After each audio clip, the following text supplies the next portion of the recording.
Well, welcome back to the Blazer Victory Podcast. This is your co-host John Duncan. I'm joined as always by my co-host Steve Irvine. And Steve, what a victory for our Blazers down in New Orleans as UAB gets the victory over the Tulane Green Wave, 28-21.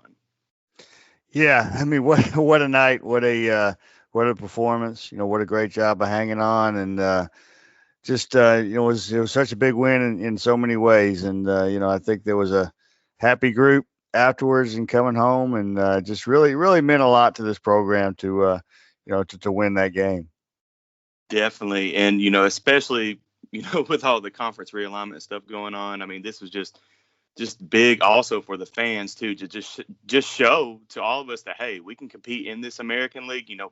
Guys, we still don't know really what's going to happen in the future, but just great to see UAB get a great Yeah. win over, I think, a really good Tulane squad. I mean, they may be 1-3, but this was definitely a good team that Oh UAB beat. yeah, their schedule's crazy. I mean, crazy tough. And honestly, to one of the best things to me about last night was the best team won the game. I mean, I think UAB was a Definitely. better football team, and I think Tulane's a really good football team. But I think that I think UAB is a better football team. I really do. And now that's not to say that they wouldn't lose to them some of the times, but I think if they played a series, I think UAB wins that series. And so I think that was one of the best things. And, I mean, it wasn't a healthy UAB team, and it was a No. team coming. I mean, nobody in the country. They're the only team in the country that hadn't played a home game, and Right. and so you're talking about the end of a 4 game road trip, and I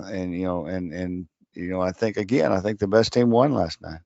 Definitely. And speaking of that home game, Steve, man, buddy, we can go ahead. I mean, we're not going to talk a Oh lot about it gosh. this episode, but we got a good one coming up in Protective this week, man. And I just can't wait to get up in there.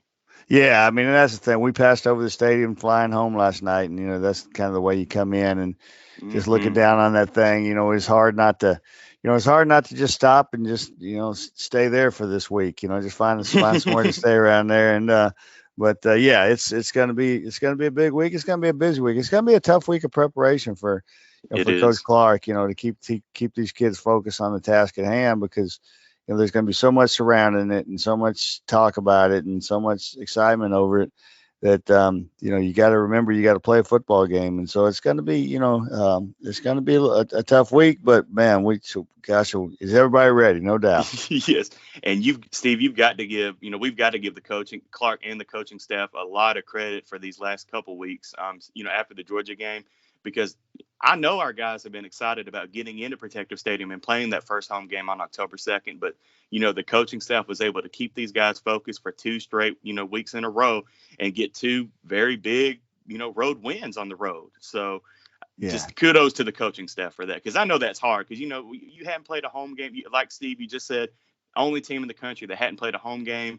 Those road trips are just so long. You don't get back. Hell, you didn't get back to what, 2 in the morning last night, and Well, we then you got got back at to. yeah, I got home at 3, and we landed Whew, about 1:45. So man. so yeah, it's tough, and the other thing that I didn't even think about it till on the flight home, talking to Ryan Nicholson, the equipment manager, Mhm. who's incredible equipment managers. The three of these four have been nighttime games, and that Ah, that's that right. I didn't even think about that. And really, I mean, the Georgia thing went into the night, but the other ones, nighttime kickoffs, and Mm. that's hard, man. That's hard on these kids. That's hard on the coaches. To get back, they've been getting back late at night, and it's not easy, and so you have that thrown on top of it, and and it's been quite a run. But you know what? You in that run 3-1 with a Right. whole lot of momentum and a whole lot of good feelings. Now you got to get healthy, but Yeah. other than that, you're feeling pretty good about yourself. Agreed. Well, let's talk about this game, Steve. UAB jumped up to an early 21-0 lead over the Tulane Green Wave. Was going in to make it a 28-0, but just an awkward exchange between Hopkins and Dwayne McBride on that handoff at the goal line.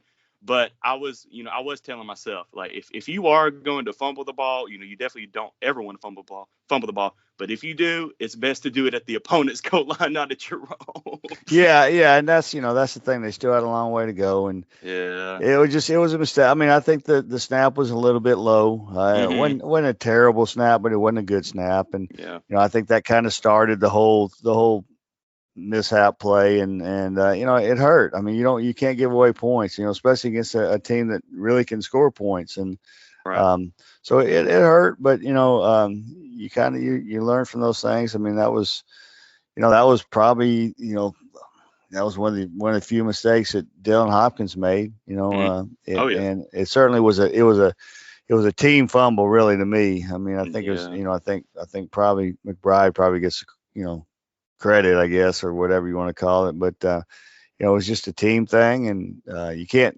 have those things happen. But fortunately, defense was playing so well at that point too that that helped things.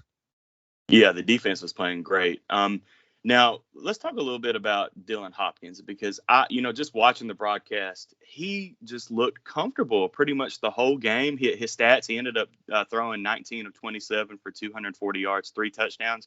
He did have that one interception, but that was just kind of a freak thing where it just tipped off of the receiver's hands. I can't even remember which receiver that was. It might have been Is Prince. Was it No, Prince? it was No. Rajay Johnson Sanders. Well, Yeah. but it was just a tip, and then the Tulane guys right there to intercept it. But the UAB defense shut them down and forced them to punt it right back to UAB.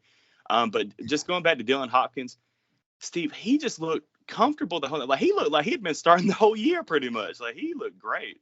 Yeah, and I think the one thing that's is held him back a little bit is just the mental part of the game. He's just not, Hmm.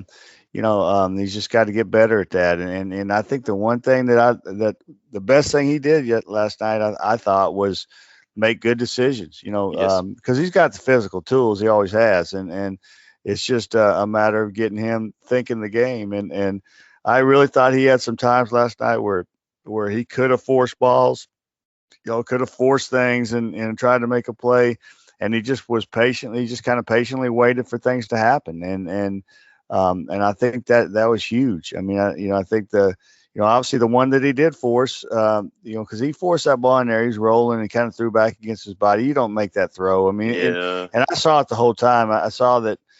Johnson Sanders had kind of sat down in the empty, that looked a spot that looked sort of empty, but it wasn't. I mean, sometimes as a quarterback, you really think, oh, I can fit that ball in there, and sometimes you do fit it in there, but it doesn't mean it's a good throw. But sometimes and he shouldn't have thrown it to that spot. But other than that, I thought he was really patient. The only other thing he did that I didn't like was on that one long run. I think it was the third quarter when he took that hit on his hip. Oh You know, yeah. he should have slid there, but he slid later. He slid Yeah. later, and that one there, he had a head of steam, and he was really trying to make a play and did make a play. But you got to be careful, and but that's not a mistake. That's just hey, you're just playing the game. You got to be smart. But Right. I mean, I just thought he really thought his way through, and because again, I'm not worried at all about his physically being able to play the game. He's got a lot of skill, but he's just got to he's got to be smarter, and and that comes in time too. But I mean, I really thought he thought his way through the game last night tremendously. Yeah, and I, got to catch the end of y'all's broadcast on radio, and I did hear Steve where you asked him, how was his confidence compared to, back in the 2019 season, and Yeah, I believe he said, he's 10 times more 10 times. confident. Which, Yeah, yeah, so that's yeah, great to hear. and I think it's probably closer to 100 times. But yeah, Yeah. yeah, but no, yeah, and that is, I mean, because that's the one thing that I think the one thing that really shows you that he has physical skills is he was just that year he was just running around like a little kid playing in the Hmm. backyard basically just trying because he just was a true freshman and or maybe rich or whatever it was. He was a young kid, and so now, I mean, now he's a lot different. And but I mean, if you don't get excited about his performance last night, then you got a lot higher standards than I do because I thought he was sensational and just made plays and like you said, but I mean, just looks confident and plays plays that way. So it was a good, it was a great night for him. We'll see what happens moving forward. I don't know what's going to happen with with the health of Tyler and that type of thing, but you know, capable hands right now. Definitely. And that's what I was just about to say, Steve. This is the second week in a row that Dylan Hopkins has really, truly looked, like a starting quarterback, which is great. Just great to see for Blazer fans. Very quickly hitting on that Tyler Johnson thing. For those that don't know, he did not make the trip to New Orleans. He has a hip injury, but we do not have a time frame or anything in regards to that. But like Steve just said, we're in capable hands of Dylan Hopkins, who looked great for the second week in a row. And let's talk really quick about that dime he threw to Shropshire. Was it a 65-yard touchdown pass? I believe it started off the second quarter. And man, Hmm. he put it right there for Shropshire to get that and run it in. Now, hey, and I know Clark probably didn't like it, but I loved it when Shropshire spun the Oh, ball in the I end hate zone. I hate that. I hate that. Oh man, I'm like right in I front of the student section. Yeah, I'm not a big look at me guy, and it was, and, it was quick. It was Yeah. relatively innocent. I mean, you can't do that, and Uh, and and he knows that, and I mean, I understand the side. And I do say this: I'm not a big guy on that, but I do wish the rules let them have fun. Come on, yeah, I And agree. to a point. I mean, I'm not talking about the old Miami days, and No, no but but taunting or anything, but but but really spinning the ball. I mean, what that's just not, you know. But it's the rules. I mean, I was a good call, and yeah. by the way the rules are written, and you can't do it. And again, I don't. I think sometimes they try to act like they're robots out there, and they're not. I mean, it's an emotional game, and let them show some emotion. But the rule says right now that you can't. So Hmm. so it was stupid. I mean, it was, I'm sure that I know Coach Clark met him when he came off the field, and I'm sure he told Oh him that, yeah. and you just can't do that right now. Again, I would love for him to change the rules, let them have some fun when they do that. But you know what? You can have all the fun you want when you get that sideline. They're That's not gonna right. they're not gonna throw it on the sideline. So, you drop that ball or hand it to the official, and you get your tail off the field, and you party like you want to party. There you go. But the big thing was just the great play on both sides. I mean, he just ran by the DB, and that was a big play. Definitely. And Garrett Prance had another great night. Two touchdowns, six catches and all for 65 yards. So just Garrett Press, he's just looking phenomenal right now. This is, we saw that speed again, just looking great. Now, and also, hey, props to AJ Davis. He got up there and caught it. Yeah. I swear he caught two balls, but the stats only say he caught one. Yeah, you see, it's funny you say that because I thought the same thing. I thought, Yeah. I'm gonna have to go back and watch it, but I'm almost certain he caught two passes, and they, I mean, it was a tough night stat wise too. Their stat crew went down, They and weren't ready. Yeah. well, they were ready. I mean, it happens. It happens that it happens. Yeah, I'm guarantee it happens at Jerry World sometime. The best in the world. It happens, and they, I mean, they had Chris Mole catching two passes, and so there was some problems in there. So I think he had two catches, At but it least was it two. was great Yeah. to see. I mean, he got in there, and one catch was a really nice catch, and that's his high school teammate, so they're gonna have a little they're gonna have a little connection there, and so it was good. It was good to see that. That was good to see that that they had a lot of different guys contribute in the passing game. Receiving the ball. So, but Prince has just become such a weapon, and it was funny after late second quarter how much they really concentrated on taking him away. I mean, Hmm. every a lot of the patterns that is generally open on. I mean, they ran straight to where he was going, and so it's going to be harder as it goes on because he's going to be a guy that they really know they have to stop. Hey, but that's okay. We've got some other guys that step. Rajay Johnson Sanders had a couple catches. He had a Yeah. good game. And looking at the stat sheet, holy crap! I'm just now noticing they have Matt Quinn with a catch. What? Oh, do they really? Matt Yes. Quinn. I don't know. I don't know who that would have been. That's I'm what not I'm sure who. saying. I don't Yeah, I'm know not sure. either. Yeah, And one that catch might for be that, 5 yards. Yeah. that might be AJ's other catch. I don't know. That's huh. Well, What in the world? Yeah. good job on Matt Quinn. Yeah, Trey Ragland's happy now. Yeah, Kicker yeah, getting yeah. the pass. Yeah. I don't think Trey ever got one, so No, he's probably jealous.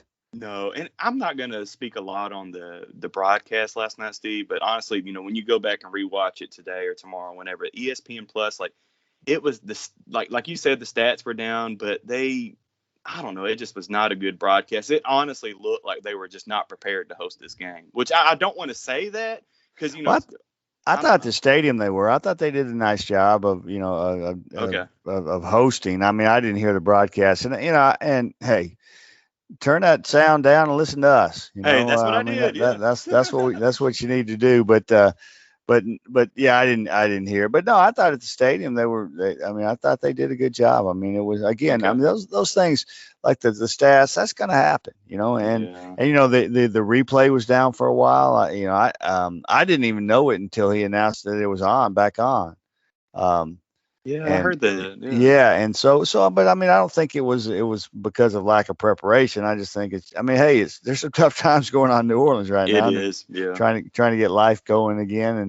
And but I thought the atmosphere and the way the game, other than those few glitches like that, I thought it was really really did a good job of kind of a getting back to normal sort of feel. And so I thought it was a great night for them. As far as being able to host and getting back at home, and you're gonna take the glitches. Hey, and come on now that we got a brand new stadium open Saturday. There's going to be a few glitches here or there on Saturday. I guarantee you that. Now they've worked their tail off to make Yeah. sure there's not. But I mean, this is real life, and this there's probably going to be a glitch or two there. And Man. you got to realize how hard it is to put on these games, and Yeah. how hard it is to get everything going. So, um, I think things happen. Right. Hopefully Saturday there's none of this. We're not talking about any of this, and we shouldn't.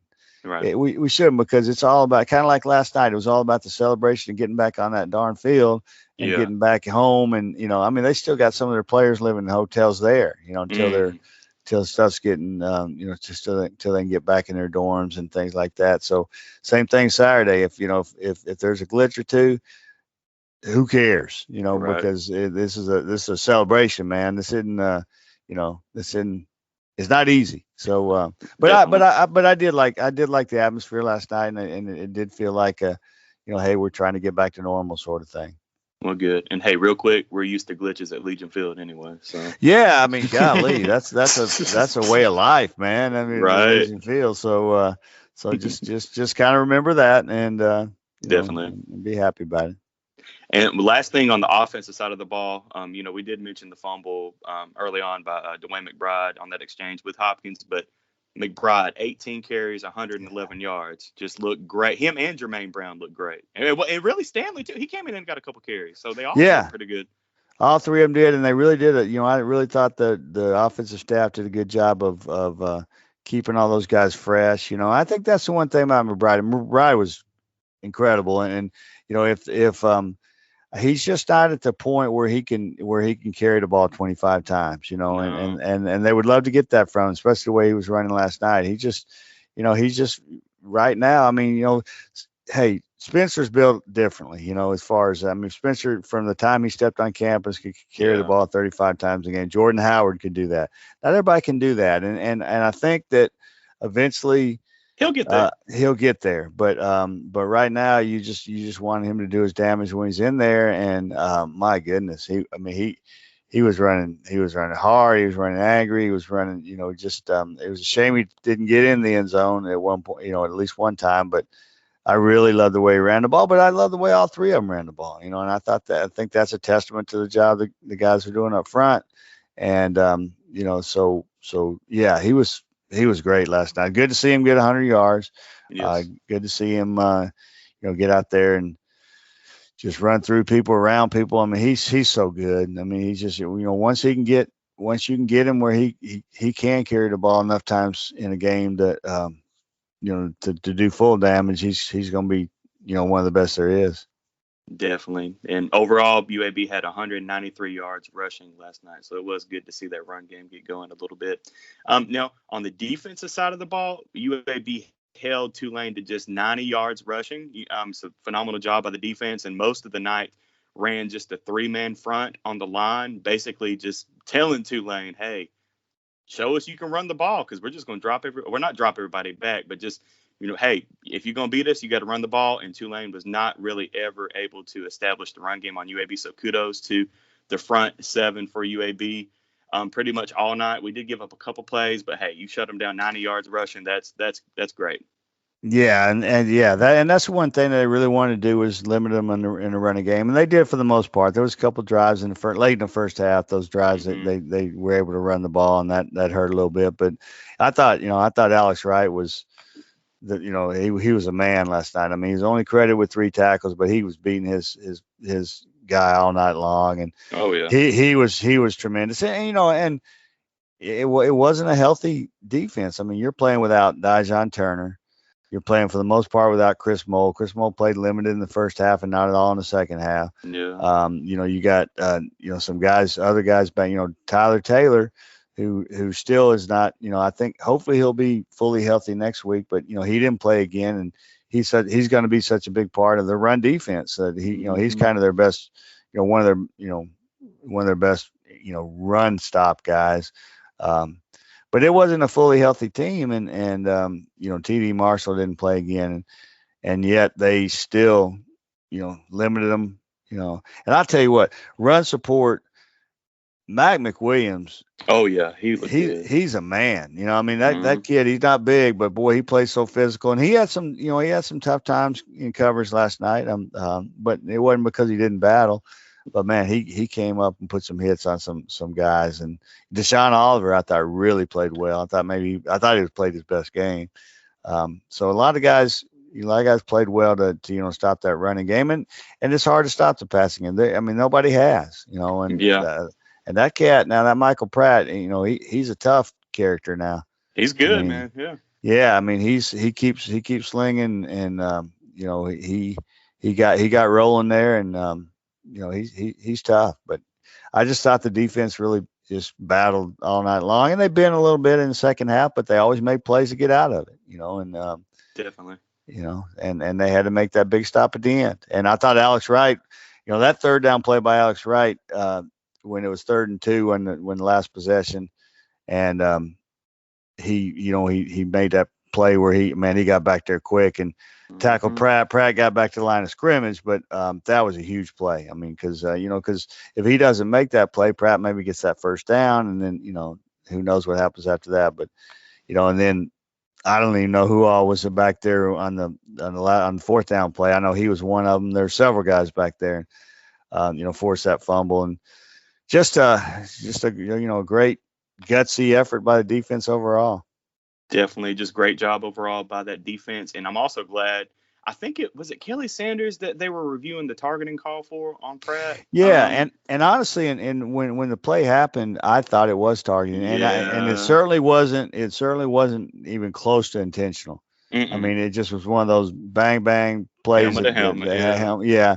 And I never saw a replay, but some people upstairs saw a replay and immediately said, "I don't think that's targeting," which is great. I mean, there was, I think, a little helmet to helmet, I think, but not not enough to call it. And but honestly, I thought, I mean, I even said down there, like, boy, that looks like it. They're going to review that. That's before they even reviewed it and or announced it. And I mean, it was just one of those plays that sometimes it just happens, and so fortunately that he didn't get ejected for that, because I hate to see that when it just happens, Me too. and because it wasn't intentional. Yeah, and I'm not a big fan of that rule in general. I mean, I think I love the safety aspect of it. And I think you got to be smart, and I mean, I think at least 8 times out of 10, I can see it. I can see, okay, well, you can't do that, but I don't know. I mean, sometimes you get a play that by the rule, it probably, I mean, maybe it fits in there, but it's I don't know, intent's a lot of things. But anyway, I mean, I think it was great that he didn't, and boy, that was a heck of a hit, and he was hurting after that. Now but he came back after one play. I mean, that's a tough kid now. Yeah, and that would have been bad for us too, because he would have had to sit out. Sanders would have had to sit out the first half of the Liberty game because that was in Yeah, the second half. and Yeah. I thought Sanders played his best game last night too. I Oh, mean, he did. he really played well. He was all over. So yeah, Definitely, they need him this week. The whole time. So that was that's good. definitely. And credit, to the UAB defense on forcing, 4 turnovers for Tulane. We got a couple big interceptions. Maybe could have had a couple more. But Damon Miller, Starling Thomas, I believe both of them almost had 2 interceptions each, if I remember Yeah, they correctly. did. Yeah. Demond Miller was sensational. I mean, Yes. he both those his interception, just read it and cut in front of the receiver there at a big time. That was a big interception, and Starling Thomas had the interception. He had to force and recover the fumble. Yes. Battled almost. Yeah, they both almost had another one. Yeah, I think Jalen Key had that one where he dropped right in his hands. They Yes. could add more, but again, I think that was just battling. That's because when you play against a team like that, especially when they got in a little roll in the passing game, they and a lot of it was contested balls that they just went up and got, and you can tend to get a little deflated when that's happening, and maybe give up, drop your head a little bit. And I don't think they did that at all last night. I think they kept battling no matter what was happening, and that's why they had some some turnovers at really opportune times. So I love that. I mean, I love the way they battled. And hey, those guys are going to battle. Mac McWilliams and Starling Thomas, they battle for everything. They probably Yeah. battle. They're probably battling over a biscuit for breakfast right now. Right. I mean, it's just that they're just kids that's just in their nature. And that's good. That's good to see because boy, they got they got another huge test this week and moving forward. And Yes. so you gotta keep that mentality. But I just love the way again. I love the way they battle. Love the way they made been a little bit, but made it tough. And to limit that offense to 7 points in the second half, and really, you know, Re- quarter and a half of the first half, dominated them. That says a lot. It does. Definitely. One last thing before we wrap up. We did have 6 penalties for 90 yards. One of those was the Shropshire spinning the ball at the end. But I feel like 3 or 4 of those 5 penalties came on that one drive where we had 2 pass interference calls. Then we had a roughing the passer call. So I feel like a good bit of it came on that one drive where we allowed Tulane to score. But Yeah, and that hurt. I don't. I mean, I have to go back and watch some of them. one of those was pass interference. One of them was pass interference, but because Yeah, I forgot who was on coverage, but he didn't turn his head, and so they would right. call that every time. Yeah, and sometimes I'll tell you there was one on the sideline, and I don't remember it might have been Mac. I don't remember who it was, but there was one. Oh, it was Damian Miller. Um, that I think sometimes they anticipate that call. Yeah. I thought in one of them, I think it was Will Bowler that they threw that maybe on. it was Boulder. I thought on one of them he actually didn't make the contact until the ball was there.